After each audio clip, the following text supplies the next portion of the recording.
आज हम जोंग की डिवाइस E5573cs 322 उसको अनलॉक करेंगे।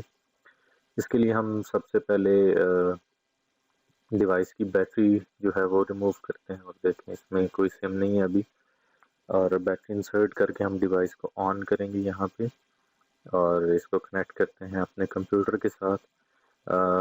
यहाँ पे एक चीज़ और बताता चलूँ कि ज़रूरी है कि आप इसके ड्राइवर्स पहले से इंस्टॉल कर लें। इसके लिए हमें चाहिए होंगी दो चीज़ें, डीसी अनलॉकर और एक इसका अनलॉक फर्मवेयर जो है वो भी हमें चाहिए होगा फाइल। तो ये दोनों फाइल्स जो हैं मैं डिस्क्रिप्शन में एक लिंक दे दूंगा, वहाँ से आप डाउनलोड कर लीजिएगा बिल्कुल पासवर्ड फ्री। यहाँ सर्च बटन को हमने दबाया है डीसी अनलॉकर के और देखें लेफ्ट साइड पे डिवाइस मैनेजर में हमारी डिवाइस जो है वो कनेक्ट होगी अभी, और डीसी अनलॉकर में भी शो होगी। यहाँ एक कमांड देंगे गलत होगी, AT कैप गॉड लोड। ये कैप का जो निशान है शिफ्ट की दबा के रखेंगे और ऊपर वाली जो न्यूमेरिक की लाइन है उसमें 6 का बटन दबाएंगे तो ये आ जाएगा कैप निशान। और ये एक बार फिर से जो है कमांड लगाने के लिए फ्लैश मोड में जाने के लिए कमांड है और ये हमारी डिवाइस कनेक्ट होगी। मैं पहले आपको दिखाता चलूँ यहाँ पे इसका फर्मवेयर वर्जन कौन सा है वो भी आप चेक कर लें एक बार। यहाँ पे हम डिवाइस में लॉगिन करते हैं, इसके वेब पेज पे user name admin, password admin.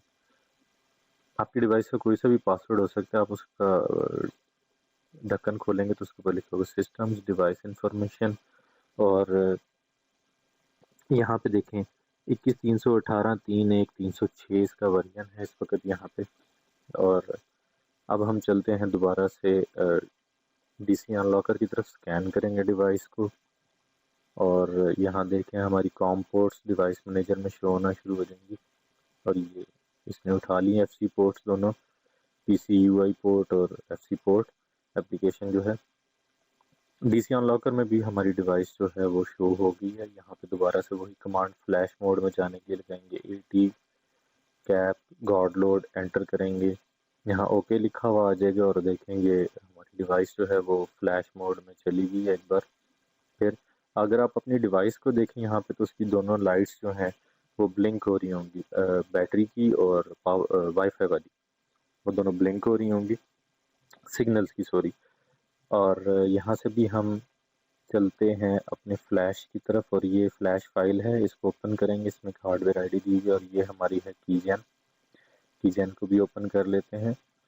कीजन में हम यूज़र नेम डालेंगे, आप कोई सा भी नाम डाल सकते हैं, मैंने यहाँ पे ZMK डाला है। हार्डवेयर आईडी इनेबल करेंगे, हार्डवेयर आईडी कॉपी करके हम पेस्ट करेंगे और जनरेट करेंगे की जनरेट करके यहाँ से कॉपी करके यहाँ पे वही यूज़र नेम जो कीजन में डाला था ZMK वो डालते हैं और की को यहाँ पे पेस्ट कर देते हैं और इसको रजिस्टर करते हैं इस डिवाइस के लिए। और यहाँ पे 5 सेकेंड हम इंतज़ार करेंगे। इंतज़ार करने के बाद हम इसको ओके करते हैं और ये हमारा फ्लैशिंग सॉफ्टवेयर जो है वो ऑन हो गया है देखें। अब यहाँ पे हम इसको नेक्स्ट करके थोड़ा सा वेट करेंगे। यहाँ पे वो एक बार फिर से कॉम पोर्ट्स को जो है वो कनेक्ट करेगा और देखें लेफ़्ट साइड पे डिवाइस मैनेजर में कॉम पोर्ट्स दोबारा से आ गई हैं और उनकी सर्चिंग कर रहा है वो।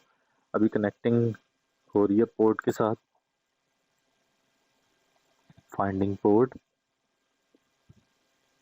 फाइंड करके यहाँ पे ये देखें अभी ये अपग्रेड करेगा हमारे सॉफ्टवेयर को जो डिवाइस का है।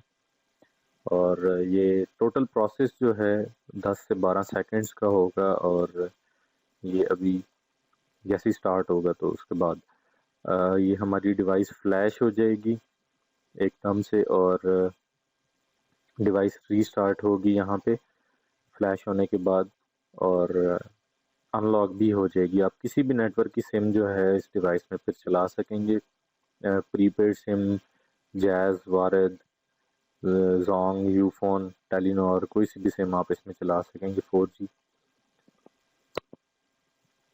तो ये हमारी डिवाइस यहाँ पे जो है वो फ्लैश हो रही है, आप चेक कर सकते हैं।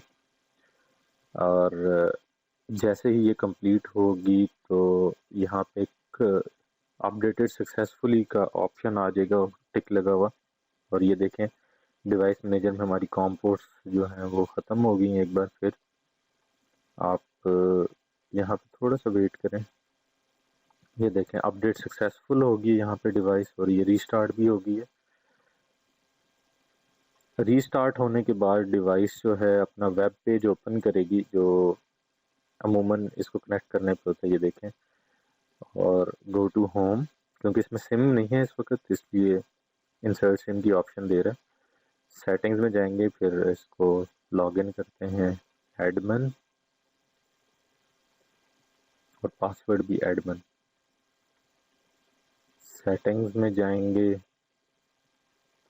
उसके बाद सिस्टम, डिवाइस इंफॉर्मेशन, और डिवाइस इंफॉर्मेशन। और अब देखें टोटली चेंज हो गया 21.323.1.306। ये वर्जन हो गया हमारी डिवाइस का, और डिवाइस अनलॉक हो गई है।